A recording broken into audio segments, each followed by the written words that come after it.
Why Baltimore?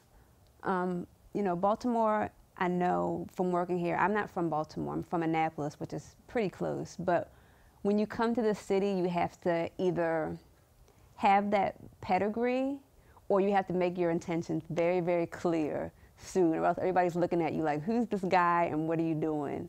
So, you know, you guys focus on Baltimore news, but you also focus both like in the nation and then also internationally. So what made you want to come and establish your studios here? Well, we began in Toronto. I used to produce a television show on CBC, a debate show. We always wanted this Real News to be a North American project, not just in Canada, and we started doing more American news. Realized we had to be down here. The project kind of started producing in 2007, realized we needed to be in the US if we're going to have an effect here, moved down here around 2009. We're in Washington.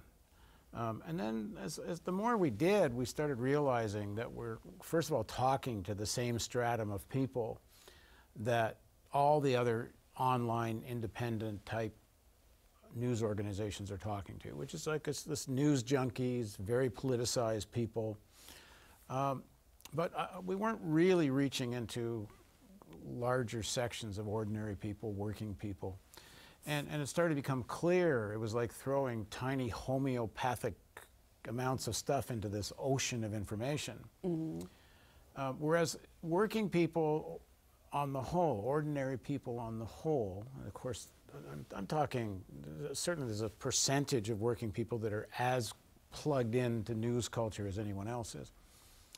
But a lot of people operate based on direct experience, and their direct experience is the city. And their political horizon is mostly the city. National politics gets somewhat abstract. You know, sometimes people focus on a Trump or a presidential election campaign, excuse me. And international politics is practically off the radar, unless you're like a military family, or maybe you're an immigrant family, and you're like only 1 or 2 generations away from where you came, so maybe you pay attention to news from whether it's Africa or India or the Caribbean or whatever. But generally, most people, it's about their city. And we realize if we're going to break through to an audience of ordinary people, we better get to a city.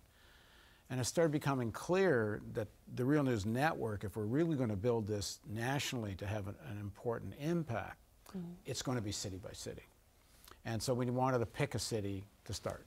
Okay. And we had done a survey in 2005. We had bought on the Zogby polling, we had bought a question on what they call their omnibus poll. And we asked people if they would donate to a news network that didn't take government funding, corporate funding, didn't sell advertising.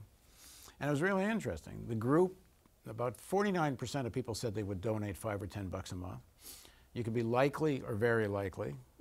The group most represented in very likely, African Americans. The group most represented in likely and very likely, you put those two together, Latino Americans. Which afterwards made perfect sense. The people most disenfranchised from news said they would donate. So it started getting our heads around this idea about where we might break through. And then we decided, well, maybe it makes sense to go to a city that's majority black.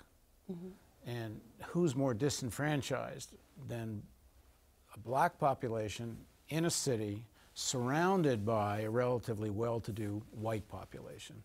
And you have that here. You know, Detroit was the other place we looked at. And Baltimore, you have like 620,000 people in Baltimore. Median income is about $40,000. You have 820,000 or so in the county. Baltimore is 65% black. The county is essentially 65% white. Median income in the county, $66,000. Poverty in the city, officially 24–25%. In the county, under 6–7%. So if you're an advertising model, corporate TV news, who are you doing news for? Right. Well, you're doing it for the county. Yeah. Or you're doing it for that 40% of well-to-do Baltimore, which is not exclusively white, but certainly majority white. Yep. So our theory is if we do news that's really relevant, because we don't sell advertising, really relevant to the majority of the people of the city, they'll start to donate $5 or $10 a month. And we can start creating a sustainable model here.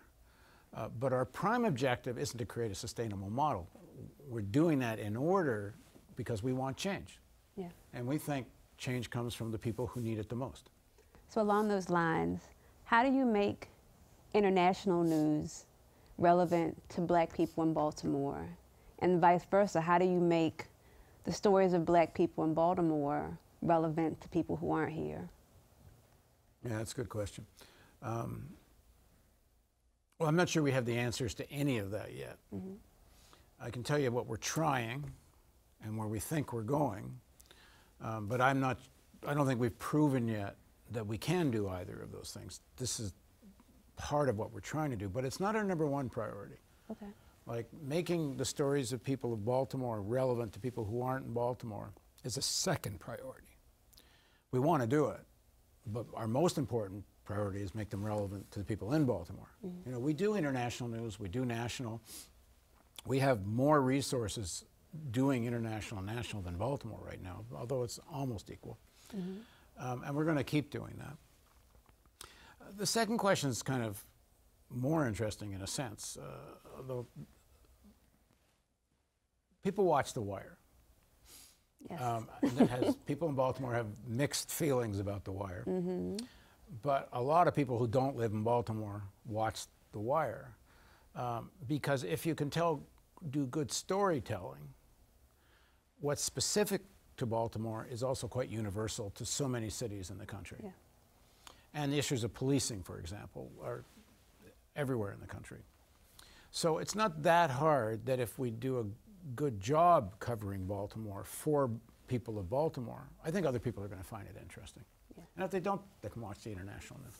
Yeah. How do we make international news interesting to people in Baltimore, especially working families? Well, there's no such thing as just this nebulous audience. You got to segment it. Okay. I would guess 10, 15, 20% of working families, especially adults, they are interested. They're already somewhat politicized. And so they care about foreign policy. It may not be their #1 priority, but they find it of interest and they follow it. The underlying issue for us, and this for us making foreign policy relevant to the people of Baltimore isn't as big a problem, we think, as making climate change relevant. Mm. Because that seems even more abstract in some ways. And it's the existential threat of our time. Yep.